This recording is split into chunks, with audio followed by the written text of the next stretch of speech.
Alrighty, well, excuse me. Alrighty, welcome back, everyone. We just talked about all of the quarterfinal games. Definitely some really remarkable ones, especially that one down there in Atlanta. Texas absolutely escapes, and Notre Dame and Penn State move on to the next round, and that's what we got to talk about. Little early look at those CFP semifinals. We'll just go kind of 50,000 feet. Look at this thing for a second. The 5 through 8 seeds have made it to the Final Four, and we can talk about the formatting when we go forward to Monday. Definitely, we'll talk about some of the changes that probably do have to come to this. Get rid of auto buys, probably get rid of buys altogether. I tend to believe we're going to find our way to 16 teams here pretty soon. I tend to believe that it's been pushed a little bit into hyperspeed by these results this past weekend, so definitely something to watch. Feels like 16 is where we're heading. We'll obviously break that down in a little bit more detail, but these two games are going to be incredible to watch. There's no doubt about that. These are four teams that have played really good football at different times this year. One team that is far and away the best team as far as I'm concerned right now, but frankly, they've been a little bit up and down as well. So who knows what happens with that one, but let's go ahead and jump in here, and we'll start with what should be the first game. We'll talk about this in a little bit more detail next week, but it has been brought up the possibility of moving this game to the next day, moving the Cotton Bowl up. I'd be a little bit surprised if they move the Cotton Bowl. I wouldn't be as surprised if they move the Orange Bowl a little bit back, but frankly, I probably think they're going to stick. I don't necessarily think either of these teams is overly upset about having 7 days to prepare compared to 9 days. Now, we'll see what happens. It definitely could be they want to push it back a day just to make things a little bit easier. We'll talk about that in time. I can promise you that. But two teams that have played really, really good football over the last little bit, and more than anything else, it really does start with these quarterbacks. Rylie Leonard and Drew Aller are playing the best football that I've seen them play. Rylie Leonard is throwing the ball with a ton of confidence right now. Drew Aller is running this offense with a ton of confidence. Both these quarterbacks are elevating their game at the very right moment, and the run game is a big part of that, whether you talk about Drew Aller or Rylie Leonard. Obviously, Drew Aller is not a huge part of the running game with his legs, but that ability to push the ball downfield opens a ton of different doors on that front seven that they can really take advantage of. So, remarkable stuff from both these quarterbacks over the first two games. This is going to be a bigger challenge. Now, Notre Dame might have just had the biggest challenge that they're going to face, at least in terms of defenses, but remarkable teams. I don't know when the last time they faced off against each other, Anthony. I'll break that down. I'll find that out and do it in my full preview for that game, but it's definitely one I haven't thought about yet. It's definitely one that I have not seen, I don't think, in a very, very long time. So it will be very fun to see these two teams on the field. Frankly, the helmets in these semifinals are just about as beautiful as you could possibly ask for. But obviously something we can get into in time. Really remarkable stuff from both these quarterbacks, and they are leading these offenses about as well as I've seen them led in the last couple of years. Really remarkable players, and they're elevating at the right time. Then we got to talk about the coaches, because we just talked about how good Marcus Freeman was in that game against Georgia. We've talked a number of times about how not so great James Franklin can be in some of these big-time games. Some people have said the SMU and Boise State games weren't big games because they weren't great teams on the other side. They were big games. They were CFP games. I understand they were a little bit easier than some of the other games that were played this past week, but the reality is remarkable stuff from James Franklin the first couple of games. Now you got to kick it up a notch. You're going to have to be a little bit better, a little bit crisper, a little bit more proactive in some of your play calls. You're going to have to be just better pretty much across the board to deal with this defense. Remarkable team on the other side, and he's going to have to be ready to go toe-to-toe with Marcus Freeman when it comes to coaching. And then you talk about these defenses.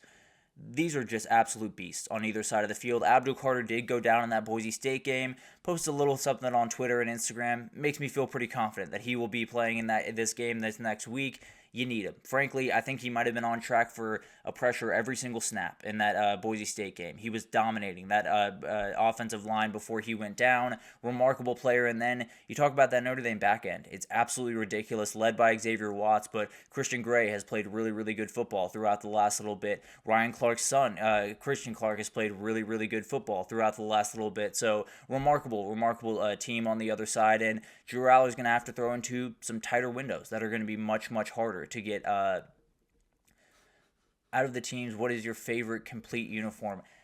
I think I got to go with Ohio State. It's one of my favorites in the entire country. I think the helmet is maybe my favorite in the entire country, especially with those Buckeye stickers. So I'll go with Ohio State. Obviously, we'll see what they pull out in the playoff. That Penn State jersey is really good. And I know Texas is the home team for that game, so maybe they'll wear their burnt orange. But remarkable jerseys across the board. I'll lean towards Ohio State in this one, but definitely a really tough battle. No doubt about that. But both these defenses are absolutely ridiculous. Tuialamaka and company is going to try to make life miserable for an offensive line for Penn State that has been really, really good. No doubt about that. But probably hasn't faced quite anything like this. Now, Ohio State probably pretty close, and we'll look into that, see how much we can kind of take from that matchup and the Oregon matchup. But remarkable team, remarkable offensive line. And then Abdul Carter is going to get after that offensive line for Notre Dame. Really good group, a little bit young, and this is probably going to be almost definitely going to be the best edge rusher that they've played all year, so it's going to be a tough one for them, no doubt about that. This feels like one that has a few possessions, that it feels like one that comes down to the margins, much like that Notre Dame UGA game last night. It's going to be awesome. There's no doubt about that. This is two really, really awesome games, two teams that are led by their defense, led by their run games, and it's going to be awesome to watch. They've suffered some tough losses throughout this year, particularly Notre Dame with that NIU loss, but the reality is you get these two teams on the field, you're going to see some special stuff, especially from those running back rooms. You got to have Jeremiah Love healthy for this game. There's no doubt about that. You have to make sure that that guy is ready to roll for this game, and then you got Jadarian Price, then you got Rylie Leonard, Jordan Faison's making a number of plays on that offensive side of the ball. So these are two teams that feel like they're hitting their stride at the very right moment. It feels like we're going to have a little bit of a defensive battle, but cannot wait to get into that game, and we'll definitely break it down in more detail when we get into next week. But then we got to get into this one. This one opened at a Ohio State minus, I think, 2.5, 1.5. It ballooned to 6 very, very quickly. A lot of people are putting money on Ohio State right now. I cannot blame them. Frankly, if Will Howard is playing that level of football, I don't know who can stop him, if I'm being totally honest. Now, the one thing I am fairly confident about as we get into this game is this pass rush for Texas is going to be the best one that Ohio State has faced all year. This group on the edge is absolutely ridiculous. You have Trey Moore, you have Barron Sorrell, you have Colin Simmons, who is becoming one of the best edge rushers in the entire country throughout this year. So this is going to be the best pass rush that they've faced. Now, might not be the best outright D-line. I bet it's pretty close. They're very, very good defensive linemen all across this group for Texas, and I think it's going to be the stiffest challenge that this O-line has had to face for Ohio State, definitely in the last couple of games, and they played some good groups. They've played some really, really talented groups. This edge rushing group is about as good as they're going to face the rest of the year. But then you move forward to the quarterback battle, and a lot of different things to unpack here. Will Howard playing the best football that I've seen him play. He's playing absolutely ridiculous right now, ripping the ball all over the field, playing with a lot of confidence, and just doing incredible, incredible things. Now, on the other side, Quinn Ewers has been a little bit more up and down, but you look at these last two games against Clemson and against Arizona State. He was really good. He made the one mistake against Arizona State. He had the drop that led to the pick against Clemson. Other than that, the kid has been very, very crisp. He's been taking care of the ball and making some really, really good plays in this one. I think both these players are playing really elite football, and they're going to go up against probably the two best defenses in the country, in Texas and Ohio State. It's going to be absolutely remarkable to watch what happens in this game, and it could be an absolute shootout, in my opinion. It could be a 10-13 game.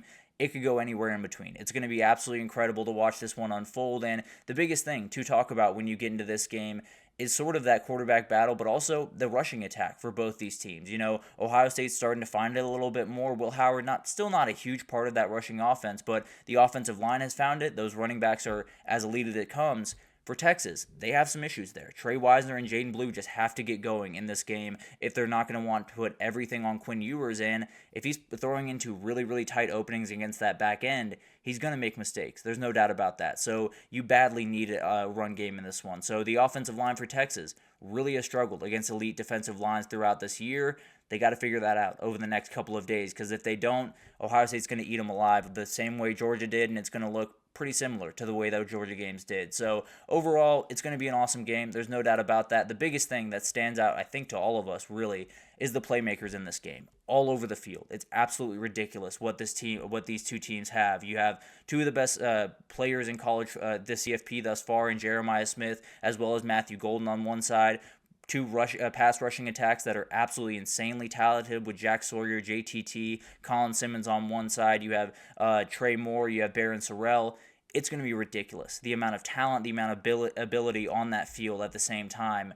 It's just going to come down to execution. Which one of these teams can keep their head on right? Can Ohio State keep that pedal to the metal mentality and just tear Texas to pieces? can Texas right the ship just a little bit in the run game, keep Quinn Ewers playing elite football, and then really take over this game? I think it's one of those that a lot of people are going to be picking Ohio State. Just about everyone is going to be picking Ohio State in this one, but Texas is a team that if everything clicks at the right time, they're incredibly hard to stop as well. So it's going to be awesome. I think it could fit any mold. I think it could be a shootout, a rock fight. Pick which one you want. But I know we have two quarterbacks playing elite football. We have two of the best wide receiver groups in the country. We have two of the best defenses in the country, and two head coaches that are looking for national title number one. All of these coaches are looking for national title number one, which is a special storyline that we'll talk about next week in a little bit more detail. But one of the things Anthony did bring up here about the Notre Dame Penn State game is Notre Dame has tended to be a little bit one-dimensional. Now they found a little bit more pass game in the last couple of games, but it is something that they're going to have to think about. Now, it is definitely something that Penn State's going to have to deal with much more of than they did against Boise State, because you pretty much knew it was going to be number two. If someone was getting the ball, now you got to deal with three different guys. So that is something kind of to talk about, and we'll break it down. Definitely a more detailed breakdown what I think Notre Dame could do to kind of combat that issue, and what Penn State will definitely do to combat that run game for Notre Dame. But two awesome games. There's no doubt about that. You have Ohio State against Texas that feels like we know which way it's going to go, but whenever you feel like you know which way the season's going to go, it goes the opposite direction. So we'll talk about that in a little bit more detail. And then Penn State, Notre Dame, two teams that have been a little bit deprived over the last little bit, just trying to get back to the mountaintop. It's going to be awesome to watch that one unfold. But let's take our third break here, and when we come back, let's talk about bowl season. There's been a lot of really incredible games since last time we talked. Alabama falls, South Carolina falls, the SEC falls in a lot of different ways, and we'll talk about it right after this, so stick with us.